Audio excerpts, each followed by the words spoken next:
Africa Media Live TV. Kindly subscribe to our YouTube channel to get updated on the trending gist, latest news all over the world. Like our page, subscribe, and share with friends. Thank you.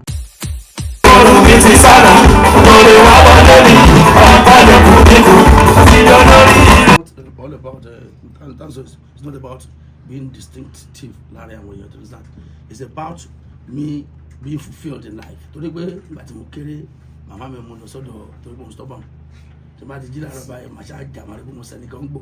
Ẹ̀jẹ̀ yọ lórí wọn báyìí. Kí wọ́n bá yọ̀ ń bẹ̀rẹ̀ pé mo burú gan. Tí mo kankan mọ̀ pé mi ṣe ordinary ọmọ tí gbogbo ọmọ jẹ́ láyé kò yàtọ̀. Kò yé ń sìn. Bá jí báyìí, màá kàn máa ro kọ pé mo fẹ́ gbẹ̀jẹ̀ lára yẹn rẹ̀ ni màá kàn máa ṣe wàhálà káàkiri ni. So oríṣiríṣi kan máa ṣe. Because I was told by my mom pé wọ́n bí mi a year and 6 months, 18 months. Gbogbo eyín mi ló pé. Lẹ́fi wálé ayé. Bẹ́ẹ̀ni, tí mo jẹ́ bá yín sọ̀rọ̀ sí gan, tẹ́yìn ń bá ká lé ní ọmọ àwùlọ́ làpadà. Bọ́lá ṣe dá mi nìyẹn. So kí ni mo sọ lọ ni pé wọ́n wá mú lọ sọ́dọ̀ àǹtí mi yẹn ló wá jẹ́ teacher. Nígbà náà àwọn kìnìún kan tó máa ń pè ní board kan tó máa ń pè ní SMC, School Management Committee. I don't know how to change it to School Management Board. Then ọkọ̀ ìlú ẹ̀dẹ̀. So ẹnìyẹn a máa kàwé ní ó ní iye ìwé tó máa kà kó tó lè jẹun àti wọn á lọ sọ́dọ̀ màmí ní sáfẹjọ ẹjẹkùlẹ ní àbúrò màmí yẹn gbé wọn á lọ sọ́dọ̀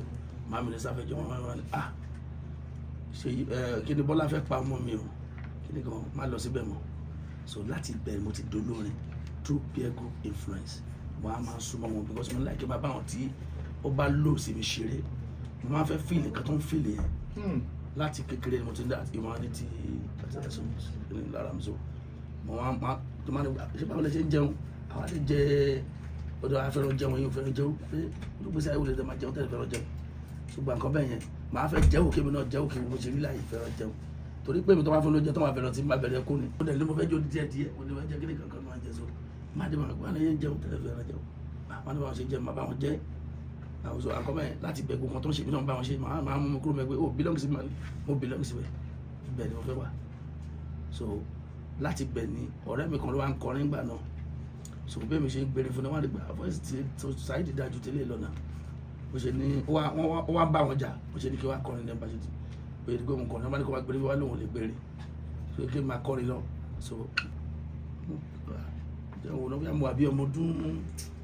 nítorí mo bẹ̀rẹ̀ kí ní officially bí 12 years ni mo ti kọrin mo ti kéré bọ́nú wè ẹ̀ ti gẹ̀ ṣe pé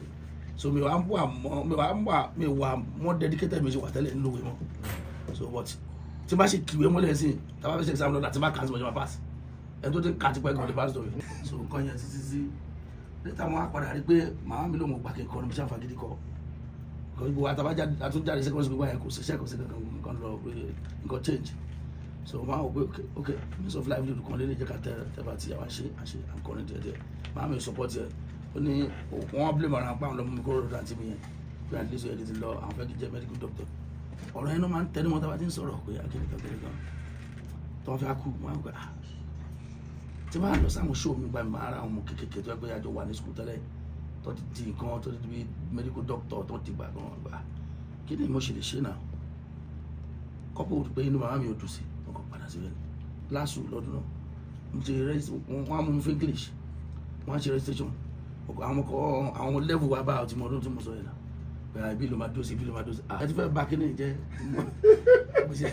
ọkọ̀ abandon àwọn kéde ẹni mi ṣe registration mọ̀ kúrò wọ́n tún try Amadu Bello University outreach wọn tó wà ní Jibo wọ́n try wọ́n ti rí bí pressure yẹn pọ̀ dé wọn gbọ́ kíní wọn láti wà well organized kí tó lè ṣe so báńdì mi láti dúró àwọn yẹn máa take charge àwọn kan tó yẹ kán ṣe wọ́n ṣe so màá lè kọ́ ọ̀rẹ́ mi kan àwọn àjọṣe wa ní kíní pé màá ní láti double effort mi so kí ló fẹ́ kí n ṣe ó ní tó bá ti bẹ̀rẹ̀ bẹ́ẹ̀ mi ni màá lọ school receive lecture màá gba lecturer a máa kọ́ mi ahead of time so tell exam bá tún súnmọ́ a tún kọ́ mi so only because mo ní foundation there so easy for me láti lé mo fẹ́ padà sí kúkú jẹ́ bẹ́ẹ̀ ló padà sí kúkú tó ń pass o and then ìgbà tó náà tó máa mọ́ta mi kì í ṣe mi ìgbà tí wọ́n lọ UI mo tún wá lọ UI wọ́n dẹ̀ ya wèrè ń bẹ̀rẹ̀ gẹ̀ but ọlọ́run wọn á ràn mí lọ́wọ́ torí mo display àgàn fún ọ bẹ́ẹ̀ bí oníjọ kan tí mo ṣe exam gbàtí mo ṣe exam yẹn kí ni la ṣe kí ni máa gbé kí ni CA la ṣe mo ṣe tọ́ báyìí ẹni tó wá dó tì mí wá ní iná kan jà ó dẹ̀ ní pé ń gba 75 bẹ́ẹ̀ because that's the máa dé result ẹ̀ tó wá submit iná ẹ̀ kan ọkọ̀ affect kọ̀ǹpútà òkú wọ́n á wò mí wọ́n á ní máa wo tí wọ́n bá pàṣẹ ẹ̀sìn mọ́ lé mi bàtà mọ́ padà ṣe mo gba 84 ọmọ ẹ̀ as old as you are brain ẹ̀ dẹ̀ ṣe ní pé kí wọ́n ah so mess pẹ̀lú mi ni. Ó ti dolórí ire, ó ti dolórí ire, ògòrò mi ti sálọ, ògòrò wa wọlé mi.